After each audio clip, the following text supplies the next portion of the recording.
বিষয়টা অপু যাই করেছে না বুঝে করেছে, ইমোশনাল হয়ে করেছে। আজ হয়তো তার উপলব্ধি হচ্ছে যে সে আসলেই ভুল করেছে, বিকজ সে হয়তো ফিল করছে যে আজকে যে জিনিসটা হচ্ছে এই কাজটা আসলে তার করা উচিত হয়নি, কখনোই উচিত হয়নি। আর যেহেতু দুদিন আগে সেই নিজেই বলছে যে এসেছে, ঘুরেছে, অনেক টাকা দিয়ে গেছে, অনেক ছেলেকে অনেক আদর করে, অনেক টেক কেয়ার করে। আমি একমাত্র অপু, আমি খুব রিয়েলিটি পছন্দ করি। আমি ভেঙে পড়ি না, ভেঙে পড়ার কিছু নেই, হারাবার কিছু নাই। যা পেয়েছি জীবনে ইনশাআল্লাহ আলহামদুলিল্লাহ, আল্লাহর কাছে শুকরিয়া আদা করি। হারাবার কিছু নেই। আজকে আমি একটা ছোট্ট অপু ছিলাম, আজকে আপনি এত বড় একজন মানুষ, রহমান ভাই আমাকে সম্মান দিয়ে আমার জন্য 5 মিনিট ওয়েট করে আমাকে একটা চেয়ার দিয়েছেন বসার।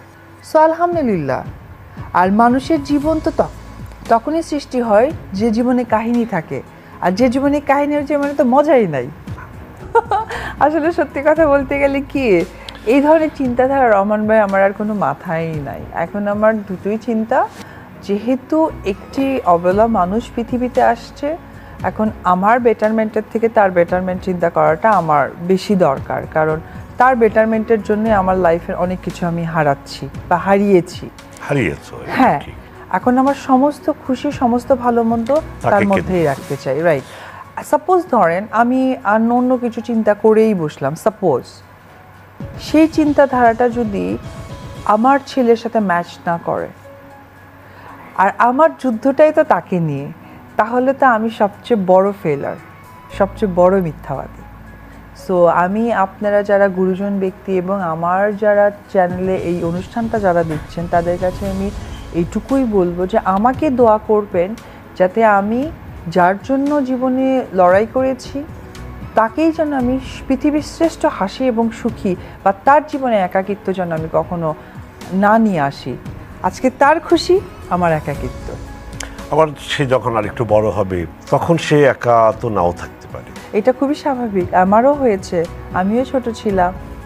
সাকিবকে একেবারেই মনে পড়ে না তো? আল্লাহ, এটা একটা কথা বললেন। আপনি এক কাজ করতেন, আজকে সাকিবকে নিয়ে আসেন, মাঝখানে জায়গাটা ফাঁকা ছিল। না, আরেকটা চেয়ার দিতেই পারতো, তাই না? মাঝখানে জায়গাটা ফাঁকা আগামীতে ছিল। চেষ্টা করব। হ্যাঁ হ্যাঁ, ধরা যাক সাকিব এখানে থাকলো, এই হাসি আমার মনে হয় না তুমি হাসতে পারবে। আল্লাহ, না না না, শোনেন রহমান ভাই, আপনার এই জীবনে অনেক মানুষকে দেখেছেন, স্টার, সুপারস্টার, নতুন এসছে, জীবনে উত্থান পতন, অনেক কিছু দেখেছেন। আমার বিশ্বাস আপনি দেখেছেন, শুনেছেন, কারো বন্ধু হয়ে কাজ করেছেন, কারো অভিভাবক হয়ে কাজ করেছেন, বা কাউকে দেখে আর বলার উপায় হয়নি, নানান পরিস্থিতি আপনি দেখেছেন। আপনারা নিউজের মানুষ, কখনো কি আমাকে ভেঙে পড়তে দেখেছেন? ভেঙে পড়লে কি আমি এখানে আজকে আপনার এখানে এসে আপনি যে 6 মাস আগে আমাকে দেখেছিলেন তার থেকে 8 কেজি কমিয়ে আপনার সামনে বুঝতে পারতাম না? স্বাভাবিক না? প্রপার টাইমিংয়ে আমি কাজ করেছি, কারণ আমার সব কিছুর মূলে একটি ফোকাসে দাঁড়িয়েছে যে অবলা জিনিসটাকে সবাই অস্বীকার করছে, এটাই আমার ফোকাস। যেমন হচ্ছে কি, আমার এবং আমার সাথে সাকিবের যে জুটিটা জড়ে গেছে বা হয়েছে, এটা আপনি না হাজার চেষ্টা করলে ওই জুটিটা ভাঙতে পারবেন না। যদি না ভাঙা যায় তাহলে আমরা কি এটি আশা করব যে সাকিব খানের সঙ্গে আগামী দিনগুলোতেই জুটিবদ্ধ হিসেবে তোমাদেরকে পর্দায় আসলে এরকম কোনো সম্ভাবনা আছে? আমার দিক থেকে সত্যি কথা বলতে গেলে কি, আমি একজন প্রফেশনাল হিরোইন, 90-95টা সিনেমা করেছি। সম্ভাবনা আমি বলতে পারবো না, বাট আমার দিক থেকে কখনো এরকম প্রবলেম নাই, কারণ আমরা অনেক ভালো সিনেমা উপহার দিয়েছি। দর্শকদের জন্য হলে আমাদের আরো ভালো কাজ করা দরকার। আমি আবারও বলছি যে এর মধ্যে গত 6 মাসে 4 মাসে সাকিবের সঙ্গে কোনো রকম কথাবার্তা হয়? আমি যে ফোন ব্যবহার করি, গ্রামের ফোন না কি যেন, টেলিটক, ওইখানে সার্চ করতে হবে। রহমান ভাই, আপনি অনেক মজার মানুষ, আমি জানি আপনি এভার গ্রিন, বেশি গ্রিন হবেন না। আজকের জন্য কিন্তু আমি আগেই ড্রেস পরে আসছি। Thank you.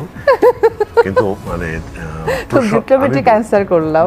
হ্যাঁ, তোমার কি ধারণা যে সাকিবকে কেউ প্রস্তাব দিলে তোমাকে নিয়ে সে রাজি হবে? আমার মনে হয় না, রাজি হওয়ার কিছু নেই।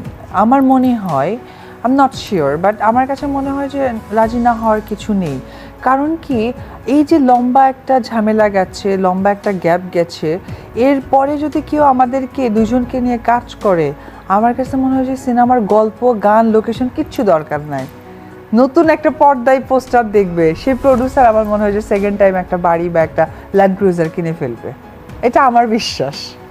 আমার যেহেতু প্রবলেম নয়, সাকিবের কাছে প্রস্তাবটা গেলে সে আমার মনে হয় যতটুকু যে- তুমি তাকে রিড করেছো, আমার মনে হয় যে এটা তার মুখ থেকে শোনাটা অনেক বেশি ভালো, কারণ রিড করার চেয়ে বড় কথা আগে আমি যদি এখানে প্রফেশনাল নিয়ে কথা বলছি, সো প্রফেশনালের সাথে কেরিয়ার সংযুক্ত থাকে বা এটা তার ভালো মন্দটা থাকে, আমার মনে হয় তার কাছ থেকে প্রপার কথাটা জানা দরকার। আমার চোখে মনে হয় যে যেহেতু সাকিবেরটা একটু ডিপ্লোম্যাটিকভাবে, যে সিনেমার অফার গেলে আমার দিক থেকে কোনো প্রবলেম নয়, বা সে করবে কিনা এটা তারও কিছু বিবেচনা, বা সে কেন